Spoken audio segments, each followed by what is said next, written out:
Hey, I'm Ryan McCaffrey with IGN, joined by 343 Industries lead multiplayer designer, Kevin Franklin, and we are seeing what here in Halo 4? We're looking at Flood for the very first time on... Whoa, Flood? Is this the campaign? What's going on? No, we are still in competitive multiplayer. Flood is our spiritual successor to Infection. Thank goodness. You had me freaked out for a minute there. Yeah. So what is Flood mode all about here in multiplayer? So Infection was all about zombies versus survivors, Yes. and for Halo 4, we knew how much people loved Infection. We were playing it online all the time. We just loved the fast action of the sword versus shotgun, and we really wanted to rebuild it for Halo 4. But fitting with the Reborn, we knew we couldn't just leave it as is. So we created Flood, which really creates a role for the Flood and lets you step into the shoes of this infected Spartan. So it looks like right now we are not infected. We look pretty damn normal Spartan human guy. That's right, we're a survivor. We've got active camo, which is one of the abilities you can choose as a survivor. And there's a Flood coming right for us. Kynan just took him down really well with a shotgun. As Kynan Pearson, the lead multiplayer map designer, is doing the driving for us, and he's playing pretty well here. He definitely knows what he's doing. So these Flood, they can move very quickly and jump fast. At a range, they're not too much of a threat, but when they start getting close to you, you better watch out. So I noticed we've got a shotgun and a pistol. Is a pistol really going to do anything against these guys? Well, lots of bullets to the chest, not so much. But if you manage to nail him in the head, you get almost an instant headshot from killing him from long range. To sort of balance this, the survivors have a very limited Magnum supply. But as you can see, it didn't work for Kynan. He's become a Flood. So that is not a sword. Even the icon indicates sword, but that is something else on our arm here. Yes, Kynan's using a special, unique Flood armor we created just for this mode, and the Flood Claw, which is just in this mode. We, fitting with like being the king in Regicide or being the flag carrier in CTF, we really wanted it to be a special experience when you become a Flood. So we did everything from dynamic music to special particle effects, unique armor set, and of course the claw. We also have a visual effect that goes on the screen. You kind of similar to like a damage boost or a speed boost, but it's a very unique one for the Flood. Right. So it looked like we did have a few armor ability choices as the survivor. Yes, you can choose a few. We're still working on exactly which ones go into the playlist. Kynan's got Promethean Vision here. You can also use Hard Light Shield. And we can roll through each of those in detail as well. Let's see. Oh, there's one. There's one. That kind of helps you spot the Flood from further distance away. One thing we are able to do, because Flood is its own mode now, is we have full customization that's independent of everything else.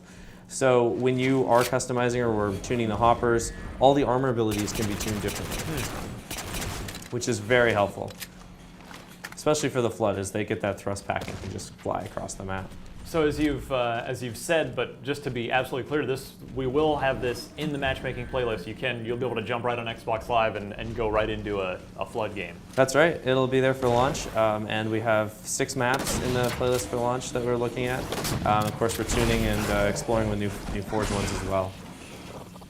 So here he's got his options here. The thrust, you can use thrusters, Promethean Vision, or active camo as a Flood. But would the camo really be all that useful because you're moving so fast? Well, we do have players that camp as Flood. It really lets you choose which type of game style you're going after. You know, it's not just run for the closest enemy anymore. Some players will camp and wait for the survivors to get out of position, or they'll use their teammates to lure them into position. It's really an interesting team experience because you can be standing shoulder to shoulder with a buddy protecting each other, and then as soon as he gets converted, he's coming right after you. So this is the map Solace, which looks like it's one of the smaller maps of Halo 4, I would suspect. Yeah, it's a small to medium-sized map. We really focused it on Team Slayer, but it's supporting a 10-player Flood game really well, and also supports 5-on-5 CTF. And is 10 players the max for Flood? Yes.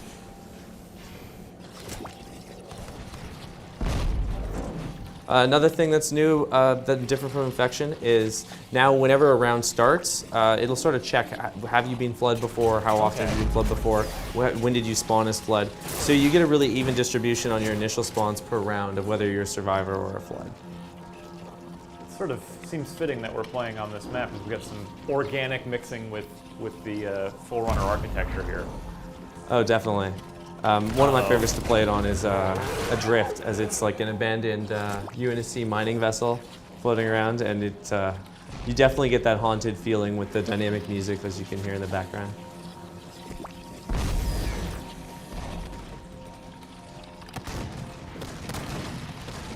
Yeah, you'll notice Kynan just took off there with a thrust pack. It's been tuned quite differently, so it will throw you really far, and it takes some getting used to, but once you've mastered it, you can really just close those gaps for those quick kills. So what made you want to bring this back and really sort of formalize it for Halo 4? I think it had a lot to do with its popularity. In both Halo 3 and Reach, even in 3 when it started just as a weekend playlist, it was getting just incredibly popular results and tons of player counts. And we really listened to that with when we're deciding which modes to bring back. It's a big indicator of like what the community wants to see. And that's certainly led to us wanting to, keep it going and carry the torch on to Flood. It looked like the hard light shield actually blocked Kynan's attack right there. Yeah, dead on, it will block the attack. But as the Flood move very quickly, they can strafe around you, and you have to be pretty on your game to go that route. But we have seen some great like block shotgun combos. Definitely throws the Flood off. It's I think the loadout choices have really just taken the mode to another level with all the different the different gameplay styles you can approach it with. One thing we didn't get to see here is the Flood Assassination, which is another one I think you should all keep an eye out for. All right, well that is a good look at Flood in Halo 4 War Games. Thanks, Kevin. No problem.